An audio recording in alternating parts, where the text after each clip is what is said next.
안녕하세요. 역사 돋보기입니다. 삼국시대 고구려 백제 신라의 3대장, 바로 광개토대왕, 근초고왕, 진흥왕인데요. 이 세 사람 모두 각 나라에서 가장 대표적인 정복군주랍니다. 광개토대왕이야 말할 것도 없고, 근초고왕은 기록이 다소 빈약한 편이고, 진흥왕은 기록도 나름 풍부한 편이고, 정복 과정도 굉장히 드라마틱한데 다소 알려지지 않은 감이 있어서 늘 아쉽다고 생각했습니다. 신라를 당대 동아시아 최강국의 반열로 올려놓았던, 세세히 알고 보면 정말 깜짝 놀랄 진흥왕의 능력과 당시 신라의 영토까지 시작합니다.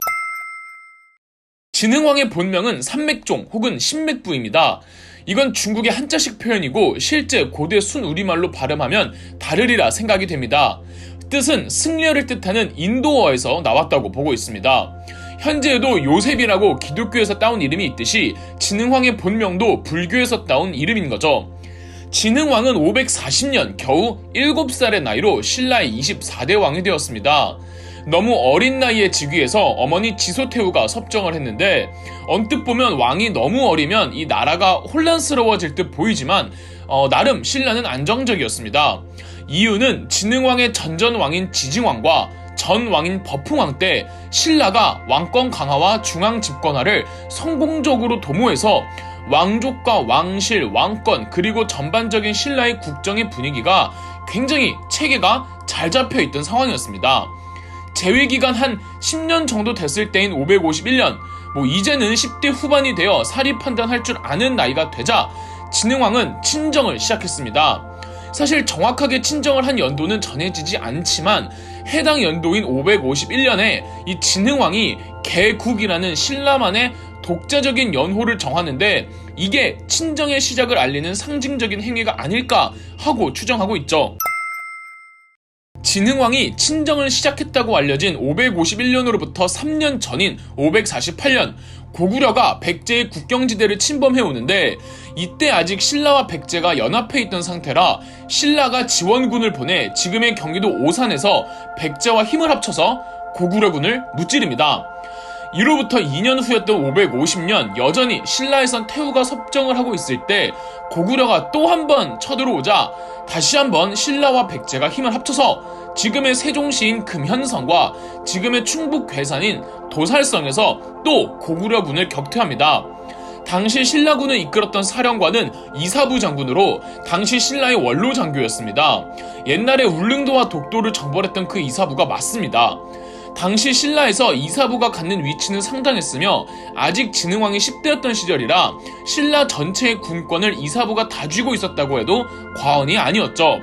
이사부가 또 워낙에 충직한 신하라 이 정도 막강한 힘을 쥐고 있어도 절대 젊은 왕이나 태후 위에 군림하려는 거만한 행동은 취하지 않았고, 섭정을 맡고 있던 태후도 이사부에게 크게 의지하고 있었습니다.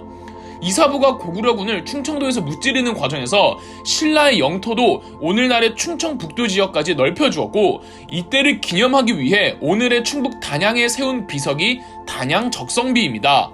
그리고 마침내 그 1년 후인 551년, 진흥왕이 18살 정도의 나이로 친정을 시작합니다. 지금도 그렇지만 18살의 나이가 얼마나 이 혈기왕성하고 패기롭겠습니까? 또 진흥왕은 아무리 욕심없는 신하라지만 저 늙은 이사부가 신라 전체 군권을 쥐고 있는 것도 좀 보기 싫었을 것이고, 호르몬 왕성했을 시기에 진흥왕도 뭔가 보여줘야 한다고 생각했을 겁니다. 그래서 진흥왕이 먼저 백제 성왕에게 연락을 취해 같이 연합해서 고구려를 치자고 했습니다. 백제의 성왕은 흔쾌히 받아들였고, 이렇게 백제와 신라가 힘을 합쳐서 551년 한강이 흐르는 서울과 경기도 인근 전체를 고구려로부터 탈환해냅니다. 백제 입장에선 옛날 백제가 처음 건국됐던, 옛날 근거지였는데 고구려에게 몇백 년간 빼앗겼던 이 한강 유역을 수복한 겁니다. 그러나 엄연히 신라와 함께 이룬 업적이었기 때문에 한강 유역을 반반 나눠야 했죠. 백제가 갖기로 한 것은 지금의 서울, 인천, 포천, 화성, 수원 등 한강의 하류 지역이었고, 신라가 갖기로 한 것은 여주, 원주, 제천, 안성, 진천, 괴산, 화천, 양구, 춘천, 가평 등 한강의 상류 지역이었습니다. 신라 진흥왕은 친정을 시작하자마자 백제의 서왕과 힘을 합쳐서 이미 신라 역사상 최대 판도를 누리고 있는 상태였습니다. 흔히들 백제와 신라가 서로 힘을 합쳐 고구려로부터 한강 유역을 수복한 뒤로 신라 진흥왕이 백제 성왕의 뒤통수를 쳐서 배신했다고 알려져 있죠. 이건 틀린 말입니다. 진흥왕이 백제의 통수를 치기 전에 알 수 없는 이유로 백제 성왕이 자발적으로 먼저 한강 유역에 있던 모든 백제군을 철수시켰습니다. 한강 하류 지역의 주인이 텅텅 비어버린 겁니다. 백제 성왕이 왜 그랬는지는 아직까지 이유가 밝혀지지 않았습니다. 이걸 안 먹는 게 저도 못 먹는 바보죠. 한강을 얻은 551년으로부터 2년 뒤였던 553년 진흥왕은 비어있는 한강 하류까지 꿀꺽합니다. 이 한강 지역을 진흥왕은 신주라고 불렀고 김무력 장군을 신주로 파견해 신주를 지키게 했습니다. 참고로 김무력 장군은 금관가야의 마지막 왕자로 당시 젊었던 진흥왕은 이사부 등의 원로 신하들과 그동안 섭정을 맡았던 엄마의 그늘에서 벗어나고자 자기만의 세력을 키워나가려고 했던 듯합니다. 그래서 비주류에 속해 있던 금관가야 왕실 출신인 김무력을 자기 측근으로 삼아 한강 지역을 관리하도록 한 거죠. 백제 성왕이 기분 나쁠만 하죠. 한강 하류를 통치하는 게 부담스러워서 포기한 건 맞지만 이걸 신라가 먹는 건 좀 다른 이야기니까요. 그래서 백제 성왕은 백제군, 가야군, 일본군까지 총동원해서 신라를 공격하기로 합니다. 전쟁의 목적이 보복인지 위협인지 뭔지 모르겠는데 분쟁의 원인인 한강 지역은 정작 가만 냅두고 이상하게 충청도 방면으로 신라를 공격합니다. 아마 한강을 되찾으려고 한다기보다는 한강과 신라의 수도 경주 그 중간에 있는 충청도를 공략해 신라의 허리를 끊으려고 했던 것 같아요. 처음에는 백제군의 승승장구였습니다. 지금의 충북 옥천인 관산성까지 진출을 합니다. 백제 성왕은 자신만만했던 게 신라의 수도 경주에서 지원군을 보내봤자 충청도까지 올리는데 시간이 걸린다고 생각했고 한강 유역의 군대를 내려오게 하자니 고구려 눈치가 보여서 절대 한강의 신라군이 움직이지 못한다고 성왕은 생각했습니다.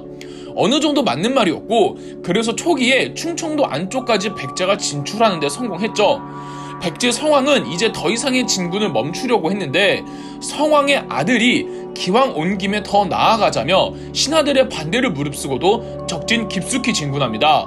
성왕은 아들을 도와줘야겠다고 생각해 직접 관산성을 나와 아들에게 향하는 도중 이곳으로 올 거라고 전혀 생각 못한 신라의 한강 유역 군대를 만나버린 겁니다. 진흥왕은 절대 움직이지 못할 것 같은 김무력의 한강 군대를 움직이게 해서 백제의 허를 찌르게 했던 거죠. 결국 김무력 장군의 기습을 받은 백제 성왕은 체포되어 목이 잘립니다. 신라는 목이 잘린 성왕의 시신을 백제 진영에 보냈고 사기가 뚝 떨어진 백제군은 무려 3만 명을 잃고 후퇴하죠.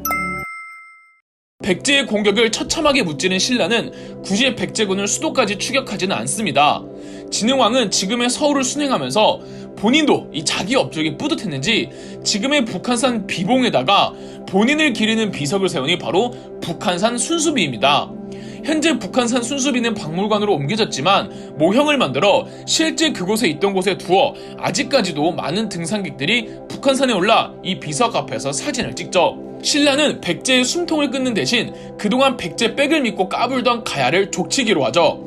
백제가 뒤를 봐주고 있었는데 백제가 그렇게 무너져 버리니까 이 가야 연합의 소국들은 신라 진흥왕에게 줄줄이 흡수되어 버립니다.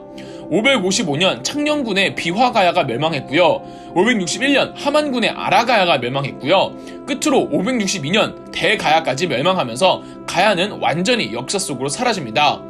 이때 10대 후반에 불과했던 화랑 사다함이 보수적인 원로 군장교들을 뒤로하고 혼자서 5천 기병대를 이끌고 나가 대가야의 수도를 단번에 함락시켰다죠. 그리고 곧바로 북쪽의 고구려를 공격합니다. 그냥 고구려 아무데나 공격한 게 아니라 전략적으로 동해안을 따라 북상하여 568년 무려 함경도까지 진출합니다. 정확하게 함경도 어디까지 진출했는지는 알 수 없습니다.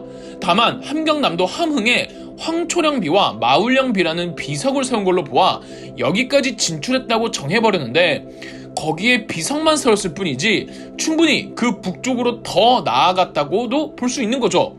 그러니까 한반도의 동쪽 전체가 전부 신라 영토가 되어버린 겁니다. 이로써 신라는 어마어마하게 넓은 영토를 구가했죠. 진흥왕은 독실한 불교 신자이기도 했는데 아마 왕실의 권위를 드높이는데 불교를 적극 활용한 듯합니다. 570년 그 유명한 황룡사라는 절이 무려 13년간의 공사기간 끝에 공사가 끝이 납니다. 이땐 아직 백제가 미륵사를 만들기 전이라 당시의 황룡사는 한반도 통틀어서 가장 큰 규모의 사찰이었죠. 진흥왕은 이 절에서 유례없을 정도로 큰 규모의 불교 행사 8간회를 열기도 했고, 또 장육존상이라고 무려 크기 5m의 전부 황금으로 도금된 거대한 불상을 모시기도 했답니다. 황룡사는 절 자체도 절이고 그냥 모든 면에서 당시 한반도 최대 규모였죠. 정치적으로 불교를 잘 활용하기도 했지만 진흥왕은 개인적으로도 독실한 불교 신자여서 말년에 머리도 깎고 옷도 승려처럼 입고 다녔다고 합니다. 왕비 사도 부인도 말년에 비구니가 되었다고 하고요. 진흥왕은 정말 마지막 말년에 화랑 제도를 만듭니다. 사실 진흥왕 이전부터 화랑이란 존재는 신라 지방에 존재했습니다.